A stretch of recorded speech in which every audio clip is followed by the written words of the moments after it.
Last but not least, there's the D&D game table, which gives you the means to play D&D 24/7. It turns the internet into your gaming table, perfect for when your gaming group can't get together around a real table. Let's take a look at the prototypes for these D&D Insider features. This is a prototype of we put together a little movie showing you where we are with the current build of this particular feature. This is the D&D game table. We're looking at the God's eye view or the Dungeon Master's eye view of the play surface that's been set up in advance. Yep. And, of course, you'll be able to build your own dungeon configurations and lay down the tiles as you see fit. Here we're playing with the light, setting the player's view of what he or she sees in the dungeon, and laying down some miniatures, the player characters. As you can see, it's a really easy and intuitive way of moving the characters forward. You just pick the square you want your character to land in, and that's where he goes, or she goes. Again, we're really making this so that it operates just like playing D&D at your table at home. This is just for people who don't have access to a game group or who want to supplement their normal gaming with people all around the world through the internet. So one of the cool features is that you can essentially lock a light onto a specific character so that character remains illuminated wherever he or she goes. And different characters can have different lights. Charge! Ah! Kill the troll! Here is a prototype of our dice roller utility, which is part of the gaming table. Lucky number 7. Good roll. Killed the troll. You can lay down new tiles, of course, to reveal things like pit traps.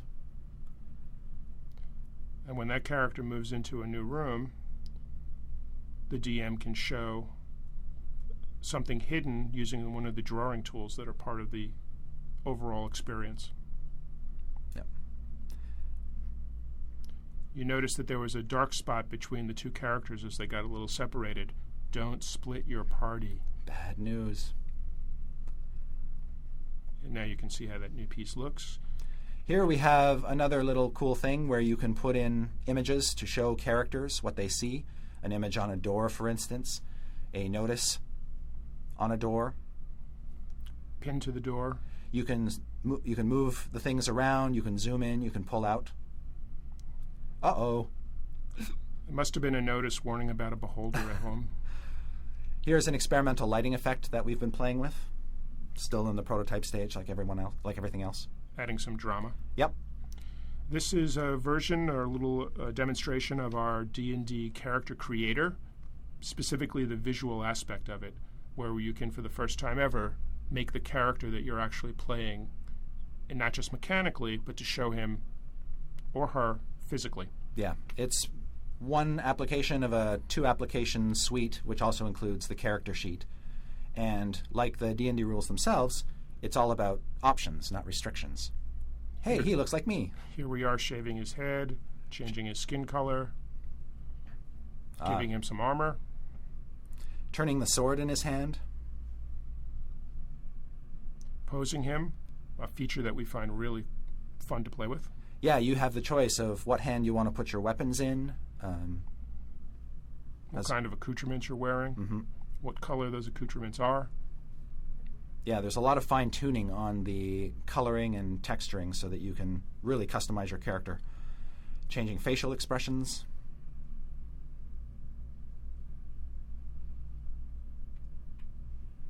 Again, we're seeing some of the different weapons that are currently in the prototype stage. We can pose him, move him around, change the hands, as we said. And then you notice he's got a little base on his feet. So ultimately, you're creating not just what your character looks like on your character sheet, but you're also making a digital miniature for the D&D game table. Now we open it up so that you can get a background to place your character against to take that all-important snapshot to save. Each race will have a different background that you can put them up against. You can also play with the lighting effects, of course, to light your character dramatically. And after you've made him for your character sheet, you can also plop him into the D&D game table, as we mentioned. So we got the dungeon. What are we missing? Wait for it. It's coming. And out of the darkness comes The dragon. the new green dragon, by the way. Yeah, he's got his facelift. Looking pretty snazzy. So that's our little prototype of the movie, little movie prototype. Hope you enjoyed that and felt as excited about all this as we do. And now let's take a moment to acknowledge the people working to bring you 4th edition. It's really my entire team, a wonderful mix of industry veterans and talented newcomers. They're led by the design team of Rob Hainsue, Andy Collins, and James Wyatt, all of whom have been a part of the R&D team since the earliest days of 3rd edition. Others involved in the making of 4th edition include the wonderful D&D brand team, our digital games group, our online media group, Organized Play, the D&D art directors and graphic designers, and our freelance concept artists.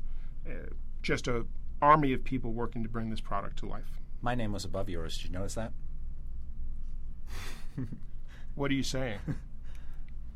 I'd also like to thank Vecna for helping us keep the details of 4th edition under wraps for this long. All right. Now, so how can you learn more about 4th edition and participate in 4th edition? Well, our R&D team and the D&D brand team will be in the booth to answer your questions. We won't tell you everything that you want to know. Some secrets we plan to roll out in the months leading up to May. We also have a full slate of seminars where you can share your thoughts and get details. You'll find the schedule at our booth and at the front of our seminar room, the Santa Fe, on the 2nd floor of the Marriott across from the Sky Bridge. Starting tonight, D&D Insider goes live in free preview mode. Sign up for D&D Insider at the computer kiosks located in this hall and in the Wizards booth. It's a great way for you and D&D players everywhere to stay current on 4th edition developments between now and May. And, of course, I have saved the absolute best question for last. How can you become a 4th edition playtester? Thankfully, Trial by Combat is not required. We will be reaching out to RPGA members and D&D Insider Trial members for playtesters over the next few months. Now's the time to join in the fun. This is an exciting time for D&D, but what does it mean to you? Well, we'd like to encourage you to keep playing your 3rd edition campaigns, to start thinking about your first 4th edition campaigns, and to just have fun playing D&D. We certainly are. On behalf of Chris and everyone here at Wizards, thank you for joining us this evening. Keep an eye on the D&D Insider site so that you can get all the newest information as it becomes available. Come see us at our seminars and at the booth, and sign up for the free preview of D&D Insider. As you're heading out, please don't grapple the troll. Good night and good gaming. Good night.